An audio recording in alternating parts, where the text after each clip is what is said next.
Hey guys, I'm Stephanie, and this is Steph Stove, and today we're gathering around as a family and having a big get together. So I thought I would share with you one of the favorite recipes that my daughter always requests when we gather together as a group, and that is macaroni and cheese.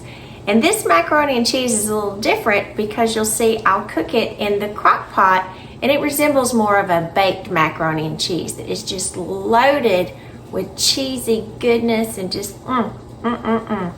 And I do hope you like it, so let's get started and let's make our macaroni and cheese. Here we go, guys. All right, to get our macaroni and cheese started, we have to start with our macaroni. And I did say that I'm gonna bake this in my crock pot over here. However, we do need to kind of pre-bake our noodles. So right here I have one box, and this is 16 ounces of macaroni, and I always use elbows. You can use ziti or other things, but I prefer just the little elbows in here. So I'm going to pour this. I've got a pot of water that is rapidly boiling, so I'm going to put my macaroni in here.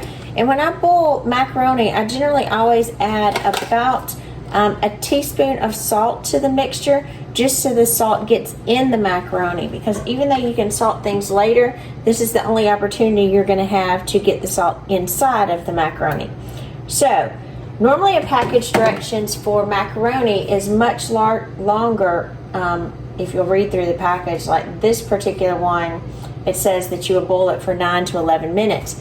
However, since we're going to cook this in a slow cooker, you'll see I'm going to underbake this. So I'm only going to let these noodles boil for about 6 minutes, and then I'm going to stop them, rinse them in cool water so the cooking stops, and then get them going with the rest of their wonderful ingredients so we can have some baked crock pot macaroni and cheese.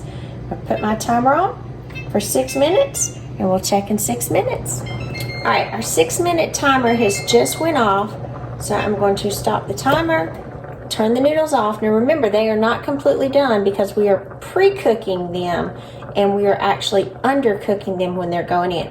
So I'm going to take this over to the sink, pour it out, pour off the cooking water, and then I'm going to rinse it really quickly in cold water so that it will not continue to cook.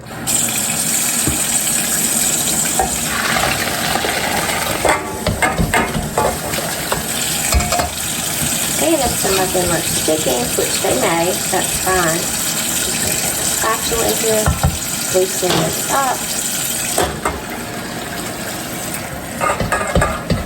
Out. Get all this little macaroni out. You have to work a few of them out on the bottom.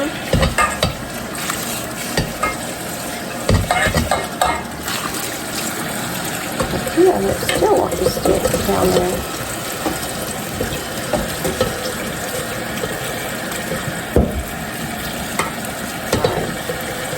Always have some stragglers, don't know why.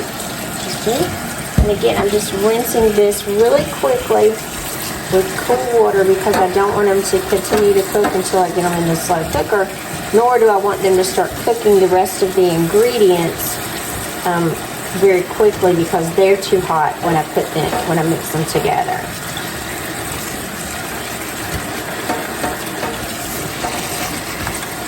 Again, I'm trying to sift around just to get to the ones on the bottom because they will be hotter naturally because they're holding the heat.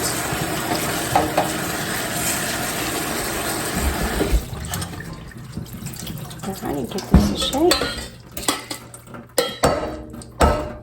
Set this inside my pot and let's go and continue making this wonderful mac and cheese. Alrighty, we've rinsed our macaroni noodles off. And so I'm going to transfer these into our pan carefully. Try not to get water everywhere.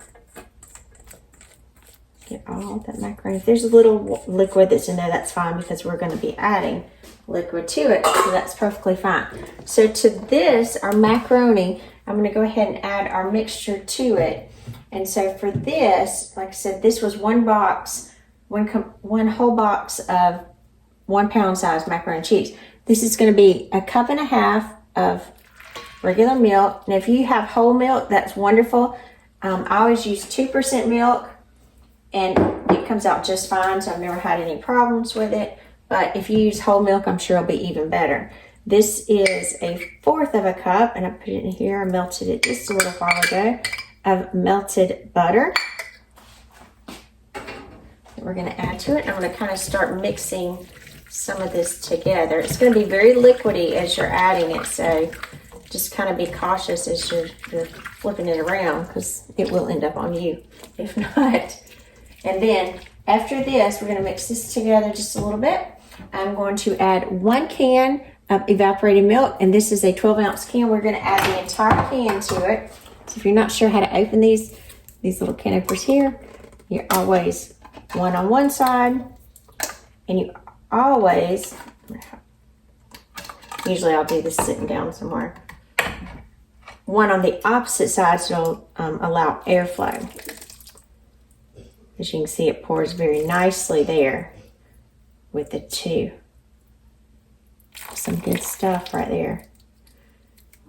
My grandmother used to always put this in her coffee, and it was so good.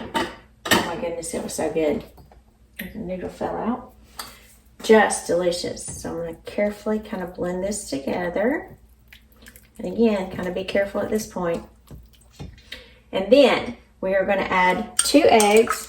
So you're going to beat your eggs up, because in baked macaroni and cheese, you'll always have the egg as the binder. Just beating the egg up. Pour our egg in. Sometimes if you're doing all of your liquid measures together, if you're doing this very quickly, you know, when it's on your own, sometimes I'll get a big container and put all of my milks in there, my eggs, and whisk them all up together. That's always an easy thing to do as well. And so now, if we have these things, I'm kind of try to incorporate this just a little bit so the egg's not just sitting on top. Blend it through. All right. Then we need some seasonings in here. So for our seasonings, we've got 1 teaspoon of salt. I've got 1/4 of a teaspoon of black pepper and 1/8 of a teaspoon of paprika. And so I'm actually gonna let my finger run those together. As you can see this. And if you like more paprika, you can always put a little bit more on it. Sometimes I just kind of put a little dash right on the top.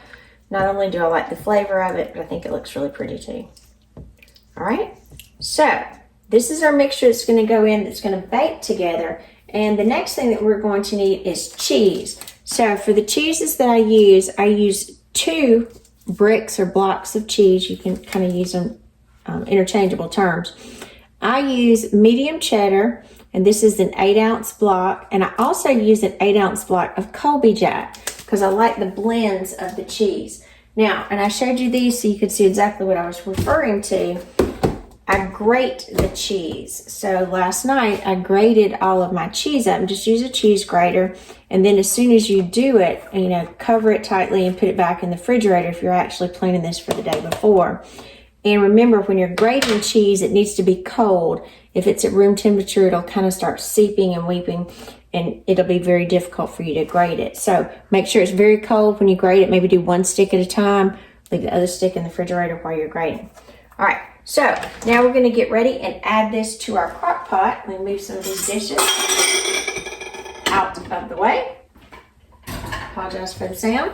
And we are going to put this in the crock pot. And this is a great method if you're taking it somewhere, you're feeding a crowd. Usually when I'm feeding several people or a lot of people, I opt for this method because it frees up my oven when I'm cooking other things. And I really, once I put it in there, I just am able to let it go and let it do its things. And I don't have to just kind of babysit it and be sure, is it ready? Is it not ready? So I'm going to take the insert out so you can see it very well. This is an oval. I believe this is a 6-quart, maybe an 8-quart, not real sure. I've had it forever. My daddy bought me this, and so he had a thing. It seemed like he would get me crock pots constantly because he knew how much I loved them. And these crock pots are even more important to me now because my daddy's no longer with us. He passed away in April, and I always think of my daddy when I get this out, so that's kind of sweet. So what we're going to do, I'm going to pour half of this mixture into my crock pot. Now I did spray my crock pot. Now some of you use crock pot liners. That would be great too. But I just generally spray it with cooking spray so it won't stick. So I'm going to only put half in, and then I'm going to go in and add half of the cheese on top of it because I like the cheese all throughout it. So I'm going to add about half, and you don't have to be exact in here, just what you think looks like half. All right, that looks close enough there. And then I'm going to add our next layer of macaroni on top of that wonderful cheese. Kind of spread this out. The rest of our cheese. Now, when I say the rest of the cheese, I am going to reserve out just a little bit in here. I'd say close to half a cup or so, because I want extra on the top. So and you'll see what I mean, because you're like, well, it already looks like it's on the top. It does, but I'm gonna actually mix it up now. And the reason I do that in layers, because you say, well, you could have just put it all in there and then mix it up. I could have, but by pushing the cheese down, I'm just kind of ensure that there's gonna be more cheese throughout each section. And once I mix everything up to be sure it's well blended, it also gives me an opportunity to add extra cheese to layer on the top. I want to be sure it's all wet and coated. And as you can see, after I do that, there's not as much cheese on the top. So, get all that cheese. We're certainly not leaving any of these little cheese pieces in here. They're coming out. All right. Now, after we've got that in there, move these out of the way. We're going to place this in our crock pot. And remember, if you have a slow cooker, it's the same thing. Crock pot's just a brand. They're all slow cookers. I'm going to put this on high, put the lid on it, and let it do its thing. This crock pot, this macaroni and cheese recipe, because we pre-cooked the macaroni and cheese, the macaroni noodles that are in here, this is going to take about between an hour and a half and 2 hours to completely cook and just be amazingly ooey gooey, wonderful macaroni and cheese. So I would say keep an eye on it throughout the time. At that hour and a half, 2 hour mark, it will be completely done. All right, it's been an hour and 45 minutes. Ooh, and you can see this is perfectly done. I've got a nice crust around the edge, and the macaroni and cheese is just gooey, ooey. And now it is a little liquid throughout here, and then it could cook a little bit longer. However, it's going to be about half an hour before we eat, so I'm going to turn it off, and the residual heat from the crock pot will continue to cook this without overcooking. So if you wanted to turn yours on low and turn it, or if you had a keep warm setting, that would be great for about another half an hour, and it'll absorb the rest of that liquid. But at this point, I'm going to turn mine off and let the heat from the crock pot continue to cook it until we get ready to eat. I'm Stephanie, and this has been Steph's Stove. So remember, give us a thumbs up, click that subscribe button so you can get more great content like this. And I do hope you enjoy this recipe with your family as well. Have a wonderful day. Bye.